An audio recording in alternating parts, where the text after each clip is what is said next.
கல்வராயன் மலையில் கள்ளச்சாராயம் காய்ச்சக்கூடிய இடத்திற்கு நேரில் சென்று நியூஸ் 18 தமிழ்நாடு தொலைக்காட்சி அம்பலப்படுத்தியுள்ளது. அடர்ந்த வனத்திற்குள் நடந்த நியூஸ் 18 தமிழ்நாட்டின் கள ஆய்வின் விவரங்களை விளக்குகிறது இந்த தொகுப்பு.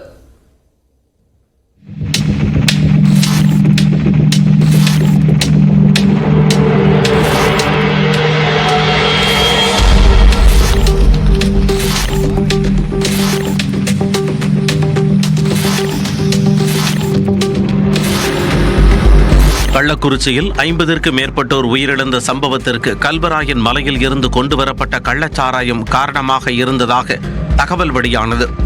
இதையடுத்து கல்வராயன் மலைப்பகுதியை நோக்கி கள ஆய்வுக்காக புறப்பட்டது நியூஸ் 18 தமிழ்நாடு தொலைக்காட்சியின் செய்திக்குழு.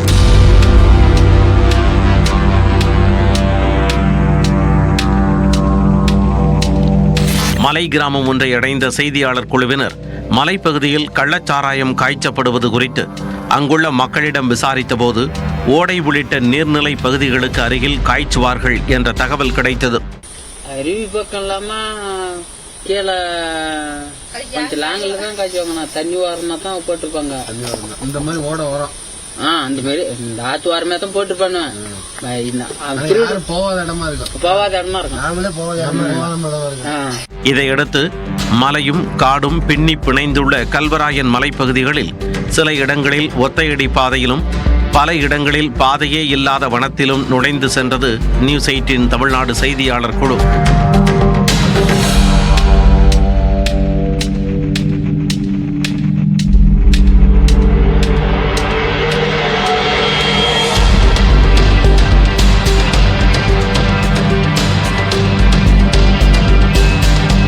கிராம பகுதியில் இருந்து அடர்ந்த வனத்திற்குள் சுமார் 4 கிலோமீட்டர் தூரம் நடந்து சென்ற செய்தியாளர் குழு குன்றுகள் சூழ்ந்து நடுவில் அழகான அருவி கொட்டும் ஒரு இடத்தை அடைந்தது.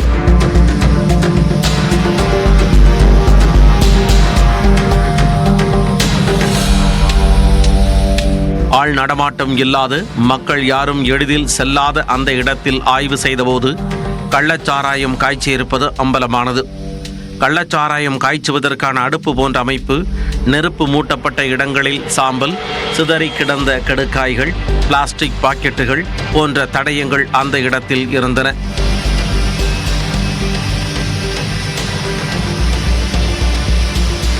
இங்கு கள்ளச்சாராயத்தை காய்ச்சும் கும்பல் மலை கிராமங்களில் மட்டுமின்றி கள்ளக்குறிச்சி, சேலம் மாவட்டங்களின் பல்வேறு இடங்களுக்கும் கொண்டு சென்று விற்பனை செய்வதாக கிராம மக்கள் கூறுகின்றனர்.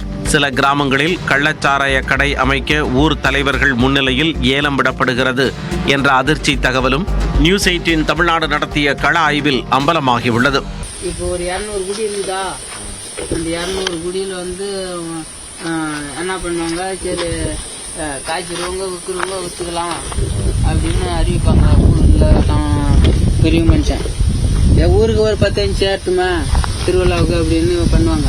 கள்ளச்சாராயத்தை தடுப்பதுடன் அதனால் ஏற்படும் பாதிப்புகள் குறித்து மலை கிராம மக்களிடம் விழிப்புணர்வு ஏற்படுத்தப்பட வேண்டுமென கிராம மக்கள் கோரிக்கை விடுக்கின்றனர். வனத்துறையினரின் கட்டுப்பாட்டால் விளைநிலங்கள் குறைந்து விட்டதாகவும் போதிய வருவாய் இல்லாத மலை கிராம மக்களை சிலர் கள்ளச்சாராயம் காய்ச்சும் வேலைக்கு பயன்படுத்துவதாகவும் அப்பகுதியினர் கூறுகின்றனர். கடுக்காய் பிரதானமா அங்க மலையில விளையக்கூடியது. கடுக்காய்கள் உபரியா சிதறி கீழே கிடக்குது. அந்த கடுக்காய்களை பயன்படுத்தி அங்க உள்ள மக்களுக்கு கடுக்காய் தொழிற்சாலைகள் அமைச்சு கொடுங்க, வேலை வாய்ப்பு கொடுங்க. அப்ப அந்த இருக்க மக்களுடைய வாழ்வாரத்துக்கு வழிவகையா இருக்கு. நாங்க கோரிக்கை கூட கேட்டுட்டு இருக்கோம். மேலும் மதுவிலக்கு காவல்துறை அலுவலகம் கள்ளக்குறிச்சியில் இருப்பதால் கண்காணிப்பதில் சிக்கல் இருப்பதாகவும் மலைப்பகுதியில் நிரந்தரமாக மதுவிலக்கு காவல் நிலையத்தை அமைக்க வேண்டும் என்பதும் கிராம மக்களின் எதிர்பார்ப்பாக உள்ளது. நியூஸ் 18 தமிழ்நாடு தொலைக்காட்சி செய்திகளுக்காக ஒளிப்பதிவாளர் மணிகண்டனுடன் செய்தியாளர் கோகுல்.